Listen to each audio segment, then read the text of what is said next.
Hi guys, and welcome to my review of Ready or Not 2. Here I come. So this movie basically essentially picks up almost immediately after the events of the first film, where we basically see Grace's character once again, played by Samara Weaving.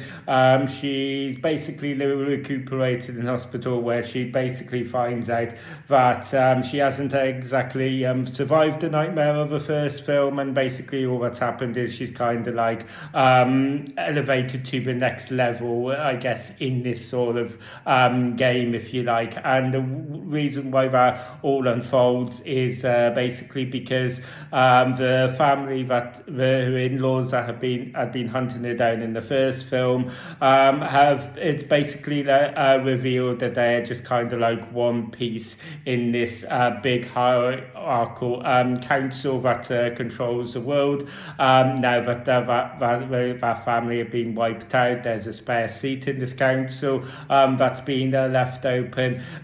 So basically, Grace, along with her sister, who is basically kind of like become back in her life in this visiting her in the hospital after hearing about the accident. They've been estranged for quite a bit, so she essentially becomes tangled up in this. So those two, along with his other four rival families, are basically trying to hunt her down and basically have this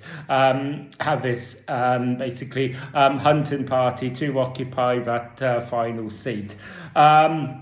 And basically, the rules are that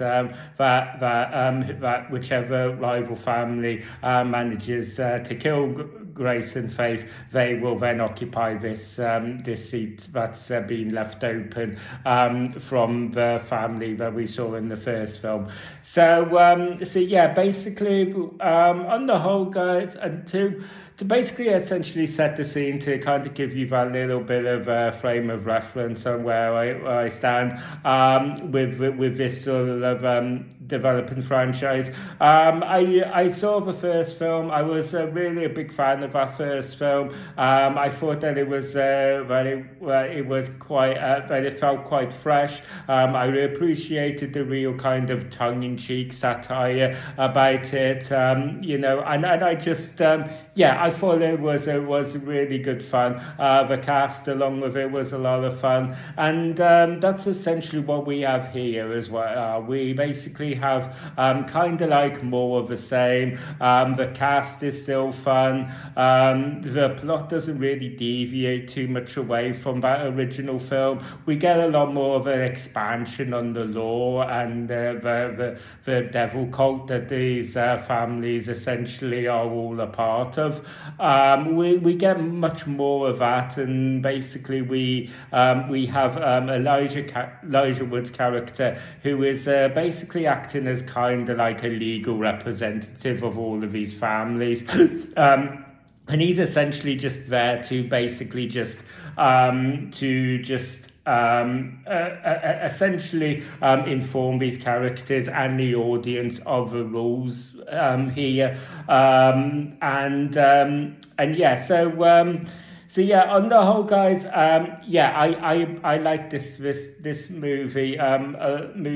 Not as much as I did that original film, for reasons that I'm about to get into. I do think that everything feels a bit more grander scale here. Like the first one, the cast is a lot of fun. People may even say that the cast is even better. But because we got obviously Elijah Wood here. We got Sarah Michelle Gellar. So it was good to see those guys get back again, because I hadn't personally seen them in a while and anything. So we got it with a casting. We got a little bit of a faculty reunion as well. because we got Sean Hattersley as well. He basically essentially plays Sarah Michelle Gellar's brother here. So they are kind of like making up one family who are hunted down, and they become more of a focal point as the film goes on. Yeah, so like I said, we got Elijah Wood here. We got David Cronenberg here. So yeah, there is a little bit of a faculty reunion here. There is a little bit more of to a slightly lesser degree. We got a bit of an Abigail reunion here, because we have Catherine Newton who plays Grace's sister Faith. We have Kevin Durand here. So they're both, and Abigail was another film also by Radio Silence that I really enjoyed. I generally have enjoyed like most of like what Radio Silence had done. Like I said, I enjoyed the first Ready or Not. I enjoyed Abigail. I enjoyed what they brought to the Scream requels. So yeah, I kind of like enjoyed what those guys are doing. So yeah, to kind of like get back to so everything's just feels bigger. I do think that this film is slightly funnier, but I don't think it's slightly quite as good as the original. And I think like the main reason for that is just because it is that little bit of diminishing returns, I feel, in this sense, because while we do get expansion on more of the lore and everything, it doesn't really end up adding too much. It just ends up becoming a bit more convoluted, maybe, which is something else from the original that's lost, because that first film has just a sort of a simplicity to it in terms of it's sort of tongue-in-cheek, whereas here it gets a little bit more expansive and a bit more convoluted. So I just don't think that the tongue-in-cheek satirical element quite lands here quite as well as it does with the first film. That pretty much wraps it up, guys. I think like I said, if you're a hardcore fan of the first one, then I think by all means go out and see this movie in cinemas. Otherwise, I think the rest of us can just wait to watch it and stream it. That